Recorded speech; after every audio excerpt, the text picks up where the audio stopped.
What's up, guys? Welcome to the unofficial patch notes for that absolutely overwhelmingly massive, like 700 megabyte update on July 25th, 2017. Graciously provided by Mike Tendy over on the War Thunder Reddit. So let's get straight to the business, shall we? They've leaked the Operation Summer event vehicles. Firstly, we have the tanks. There is the SDKFZ 234, which is basically this Puma here. As you can see, it's the Puma base we already have in game, armed with a 75mm gun, as well as an MG34, I believe that is. This is basically going to play like a super fast Marder, so the low tier reward is this beaut, and let's be honest, it's going to be sweet. The second vehicle is the Type 65 SPAA, which is a Chinese vehicle that has now been added to the international client. It's basically a Duster for the Soviets, which has its chassis being the T-34. I think it's a T-34-85, because in the mid-60s, the Chinese attempted to repurpose them, so they turned them into AA vehicles. Next, we have the aircraft for the event. They are the P-43A1 Lancer, which I have already talked about in a previous video. It's basically a slightly more pimped out Hawk. So it has 250s, two 7.7s, relatively fast, relatively manoeuvrable, good piece of kit. Going to be a solid 2.0, I think, to 2.3. There is also leaked information, but Mike cannot confirm it, that the top tier award it has a 75mm gun, and he has immediately also added there is the KI-109, which is basically a KI-67 that has been absolutely, like, mangled to make it a Beast 29 Hunter. So it's got this huge ass 75mm gun in the nose, and the option of strange musiques in 37mm in the top position. So it's going to be one of the two KI-109s. Hopefully it's the one with the strange musique, because let's be honest, we need more aircraft like that. They're kind of just fun to play with. They have also leaked the information there's another SU-6 coming. We already know what the SU-6 looks like. It's like this. This is the variant that hasn't been added yet, the AM-42. They used two different variants during testing. Both had different engines. There is also the Waffenträger Krump Stier, which I probably just butchered that, but it's basically this bitchin' looking like Doom truck. I believe it's either an 88 or a 75, and it's a pretty rapid tank. See, this is basically going to be the German equivalent of something like the Scorpion. There is also the BTR 152A, which is basically this thing. It's going to be a new Russian SPAA, with two 40. It's either going to be 2 or 4 14-point-something-millimeter guns, which I'm assuming is going to try and fill that sort of gap the Russians have in their AA tree. Which is all well and good. You can't go wrong with more vehicles, and this is a kind of cool looking thing. Like, it just looks like something out of Warhammer 40k, so I'm looking forward to this one. Moving on to ships, they have added ship AA guns, AA turret, AA gun barrels, and machine guns. So now you can more realistically damage the defensive guns on vessels. In arcade, torpedoes are now 3 times faster than in RB and Sims, so they're just buffing the shit out of them, because I'm assuming you can see them a lot further, and because of how nippy your boats are, it's more easy to avoid. Ships now get a thrust and rudder boost in arcade, so now they behave like tanks do in arcade, and they've added a new map called River, which, just based on that name, I'm assuming it's something in either Korea or Vietnam. Because they've already added the Nasty class boat, which was that classic riverboat from the Vietnam conflict, so why not have a Vietnam map for that? Rockets now hit water and have a new FX, so I'm assuming there's like a kick-ass like splash or something.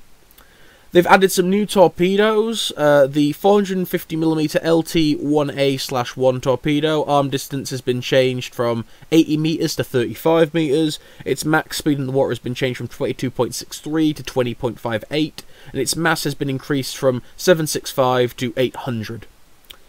The 405mm LVT-1A/1 torpedo tube launch, instead of plane launched, now has an arm distance of 35 meters.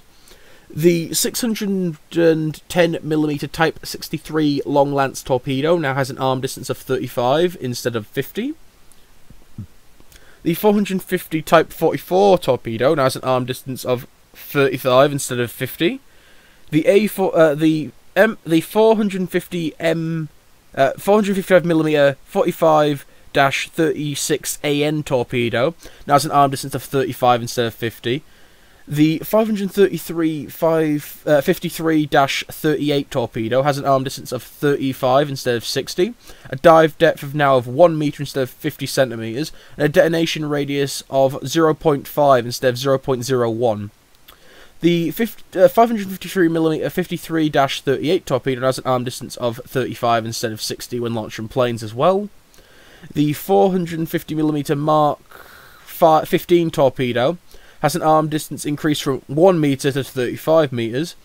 The 533mm Mark 8 torpedo has an arm distance of 35 instead of 1 meter now. Its dive depth has been increased to 1 meter instead of 0.5, and its detonation radius has been increased from 0.01 to 0.5. The 533mm Mark 16 torpedoes had its dive depth increased from 0.5 to 1.0, its arm distance decreased from 50 to 35, and its detonation distance to 0.01.05. The 533 Mark 8-3 C/D torpedo has its arm distance reduced from 50 to 35. The US 21-inch Mark 8, which is not currently used in game, has had its arm distance reduced from 1 to 35. The 571 Mark 13 torpedo has had its arm distance increased from 50 to 35. Basically, across the board, they're just changing the torpedo stats to put them all equally in line with each other from the looks of this. As the Type 71 has had its torpedo arm distance reduced from 50 to 35, its dive depth from 0.5 to 1.0, and its detonation radius from 0.01 to 0.5, and it's finally with the 533 Steam torpedo Mark 15, its arm distance has been reduced from 1 meter to 35. So basically they just mucked about with all the torpedoes and put them all in line with each other. Not that I'm really bothering with this, but wouldn't it just be better if each torpedo responded realistically to how it responded in real life? Like, I'm assuming some had longer arm distances than others, but they seem to all just correspond to be more or less the same here. Next, moving on to smoke. If a smoke launcher or barrel hits water, it will just make a splash and no smoke, which I don't actually think is a new change, because that, I believe, has happened already, because I've noticed that currently in-game. But there is now a bug. If a launcher is below water when it is fired, it will still create smoke. This can be done with the barrel smoke on Russian guns. Moving on to flight tank damage models. They have removed the ability to set a tank on fire from hitting the armour. The Panzerwerfer 42 now has new armour in the form of its machine gun. The 88mm Tiger II has had its ammo count changed from 77 to 70. The Tiger 1E has been given a armoured plate around the turret ring, which is worth about 181mm, so there's no longer going to be that hole where AA can shoot through. The Stuart Emil has had an ammo rack change, making it even crapper. The Stuart Emil rack now holds 9 charges in this rack particular, which means it is no longer empty before you are out of shells. So now if you're shooting a Stuart Emil, shoot this side, the right side ammo rack, and you'll always get an ammo rack detonation. Before, there were only 3 shells in this rack. The Cheeto Late has had more ammo racks added to it on its left side, located here. And it now holds 4 rounds instead of 3. Now the tank will not have no ammo in the extra mode, even if you have 2 rounds in the tank, so you will always have an ammo rack. The Matilda has had minor changes to its frontal armour. Firstly, they've added this new plate here, which is 75mm, but angled at 94.6. They have changed this back plate here from 78 to 72. They have changed this lower plate here from 70 to 55. They have changed this plate here to from 22 to 45.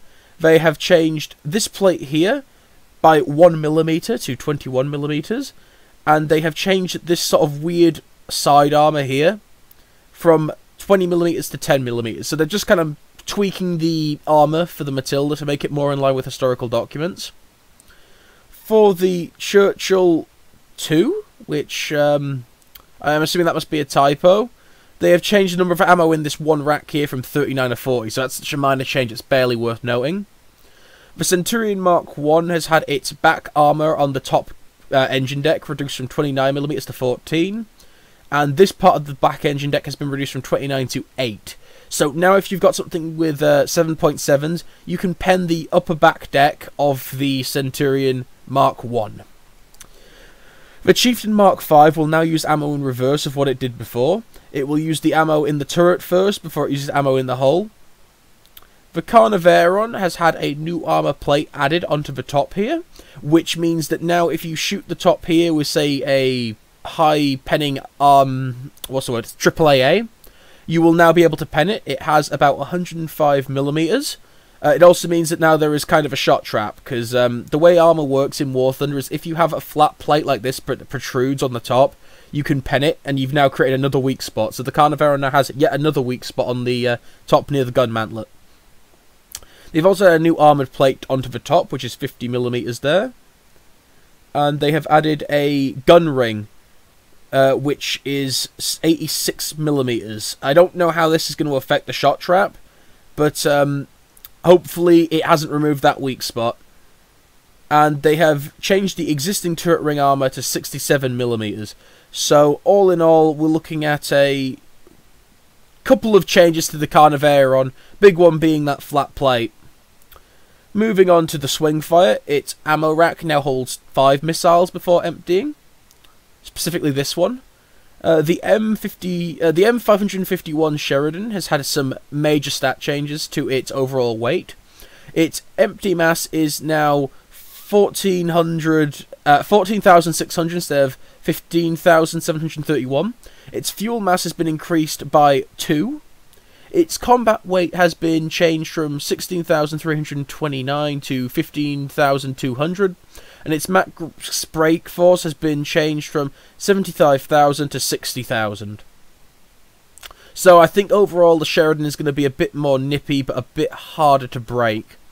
The T20 has had more ammo racks changes. The ammo rack located here now holds 10 rounds instead of emptying instead of 7.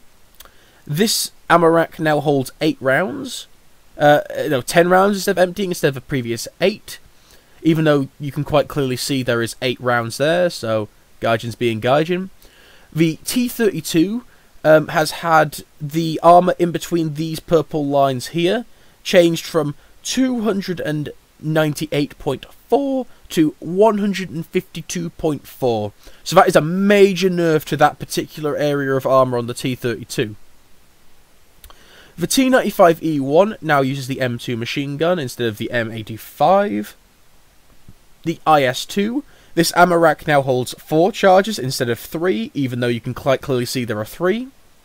The IS-2 Mod 44, this ammo rack here holds 5 charges instead of 4. Well, there's 5 charges there, so that's good. That's actually a realistic change.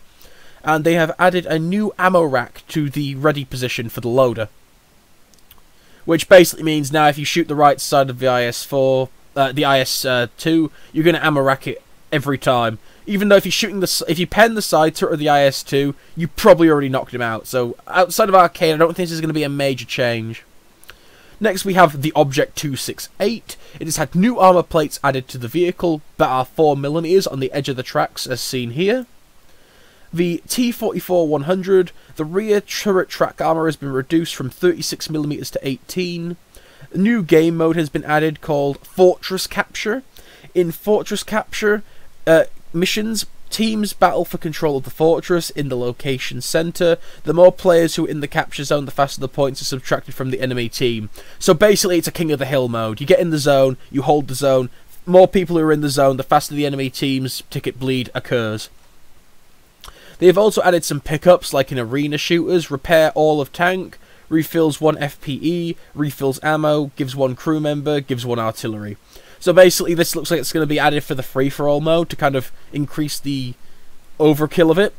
And there is also something added to the files called Super Artillery, which sounds like artillery on steroids. It's not yet been said what it is. It could be in relation to the pickups. It could be a artillery you can use that fires like fucking like crazy like 155mm rounds instead of the 152, or like crazy huge rounds like 300 and something millimeters. So we'll have to see how that goes. And there's also some stuff that has not been implemented. The A26C has options for 250-pound bomb loadouts. The A26C has torpedo loadout options. The ME410A1/U2 has option for 4 210mm rockets. The Gun Ho 104 turret. The Cannon T15E1. The Canon Mark 12. And the 203mm B4 support user cannon, Arty. So that's it for the unofficial patch notes for the 25th of July. Like, comment, do all that good stuff down below. Are you interested in these new hidden premiums that have finally been leaked? Are you going to go for this Puma? Are you going to go for this crazy new AA unit? Or are you going to go for this P43 Lancer? Like, comment, do all that good stuff down below. Are you interested in these Chinese vehicles? Keep on gaming, and have a good